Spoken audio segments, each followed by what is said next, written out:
Hey everyone, it's Martin here and I'm back in the bedroom for my, hopefully, final election video. I'm pretty done and tired with this election by now, so I think the next videos that I make will be about other things than that. I want to make more politics-oriented videos, and I might want to get into a lot of things that aren't politics. But first, let's just take a look at this map. I'm not sure exactly what has happened legally, but it seems that everyone has called these states now for Biden. And that puts Biden safely at a win. I think that most people expected Biden to win. My prediction was pretty close to this. I put both these states as Republican. I predicted a 278 vote win for Trump, and in Georgia he was 1,500 votes, more or less, if I had the right numbers. Well, he was down by 1,500 votes. And I haven't checked Arizona too tightly, but it became clear to me that it was not going to go Republican after the election night. So I think that although my prediction was that this would be a 50-50 race, more or less. And it was based upon the fact that once Trump wins Georgia, which he's going to, and Arizona, which he probably does, and Florida and Texas, which are huge states, he no longer has 125 votes in the Electoral College, then he's dead even. And everything comes down to the Rust Belt for another election, and anything could happen in the Rust Belt, though I believe that Biden would be clearly leading in the Rust Belt. So, I did not expect Trump to take Pennsylvania, and I did not expect him to lose Georgia or Arizona. No, wait, he didn't take Pennsylvania, what I'm talking about. I'm just reading off the map here. Sorry, guys. So yeah, I think Trump overperformed in the Rust Belt, and that's why I got confused. I did not think that he would be as close as he was in either Michigan or Wisconsin or honestly Pennsylvania either. I did, however, expect him to carry Georgia and Arizona, and that would have led him the presidency. So I think we should talk about what that means for the country now on a global scale and on a domestic scale. I think domestically, US is now left in a situation where we have a big moderate center and perhaps a rejuvenated desire in parts of the Republican Party to place oneself in the center. We also have the far left, as always, which will be challenging for Biden to work with once he needs... I mean, Biden needs to get things done and get things through the Congress and through the Senate. And he needs Republican votes to do that.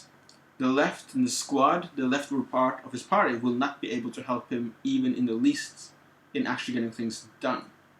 They help in campaigning for him during election season, but they do not help him get things through Parliament, to make it worse for him to get things through the houses.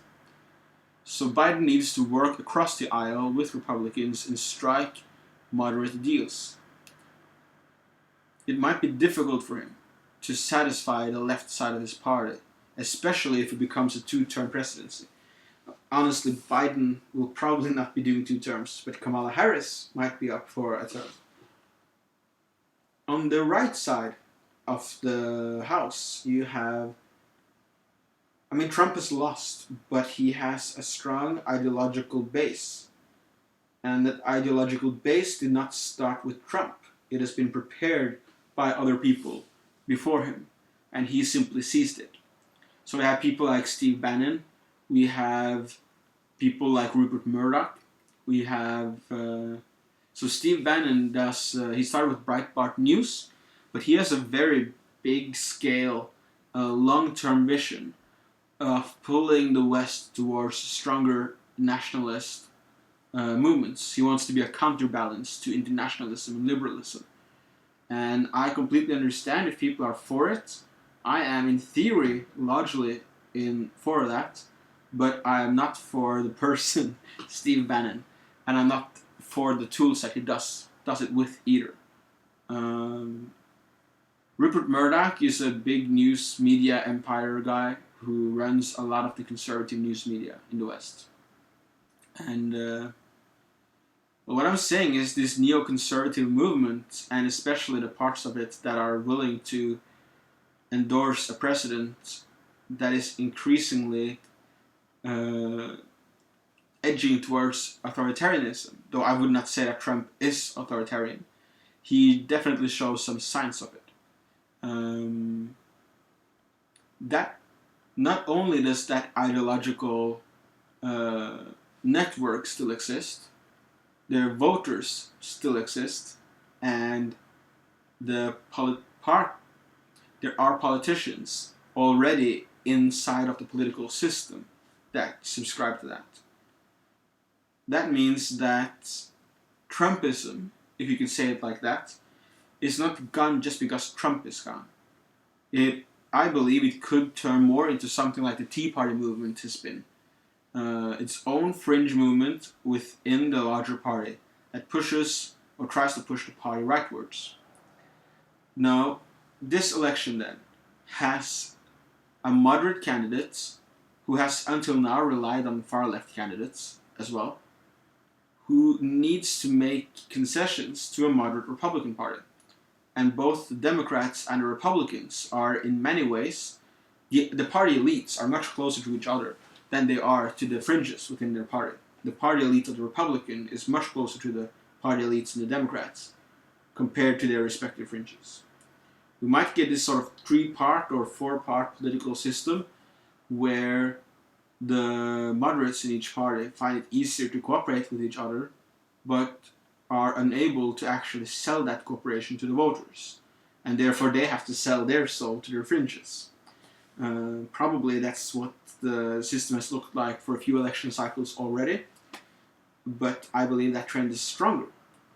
But because the trend is stronger, it is also more likely that the moderates in each party will cooperate with each other instead of the fringes. So I'm just throwing my hand up there. I'm saying this split exists, and we will see what happens from it. Internationally, we have there's a lot of things happening on the global scale. I think with Trump gone, it will be easier for Biden to work with Europe because they're closer aligned in ideology and social values.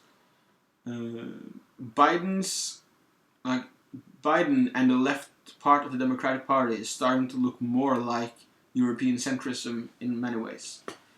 And if it is easier for Europe and America to work together, it is possible then that Trump forcing Europe to take a stand militarily and to reinvigorate NATO. Trump could have rustled a lot of feathers in Europe, but also made a good foundation for a future European and American relationship. And we'll see how that happens. Trump, in my opinion, has performed surprisingly well on the what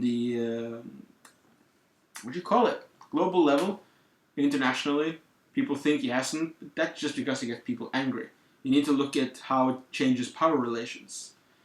He has started Arab peace deal talks with Israel, or integrating them closer, and gotten, as of now, Bahrain, the United Arab Emirates, and Sudan on his side. Already cooperating with Saudi Arabia. So the peace deal with these 3 nations, Sudan, United Arab Emirates, and Bahrain, is not just a peace deal. It is a framework for creating peace deals. It is a framework intended to keep new countries entering.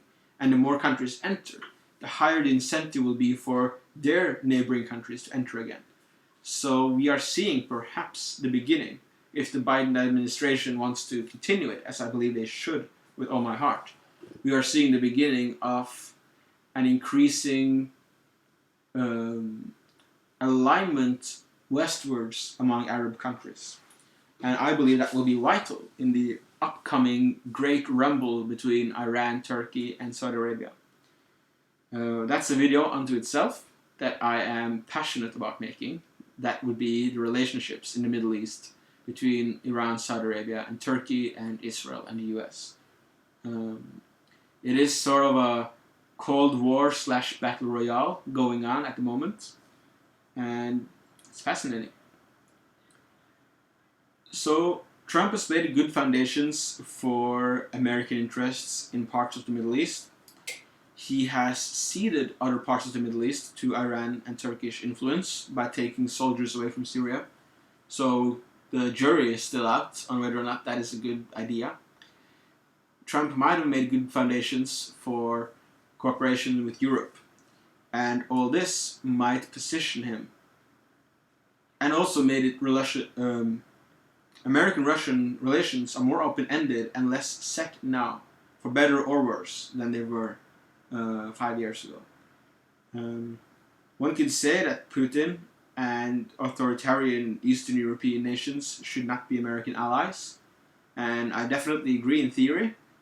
In practice, if the United States gets itself in a situation of open conflict with Iran, Russia, and China at the same time, that is pretty much the only situation the US will not win, in my opinion.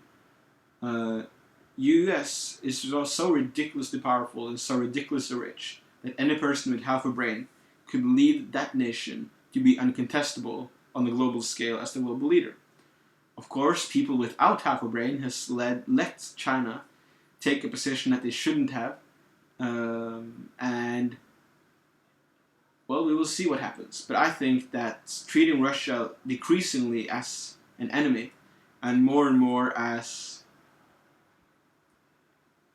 I don't even know, a contact, an unruly neighbor, something that we don't point our guns at directly, at least, is the key to challenging China, which is the big issue. Now, Europe has chosen to... Europe has started to see the big issue that China is playing in their own local politics at this moment. And that's a different video that I will make. There are several good videos that I want to link, and I'm going to link to them in the description of this video. But I think Trump has laid a good foundation for Biden to...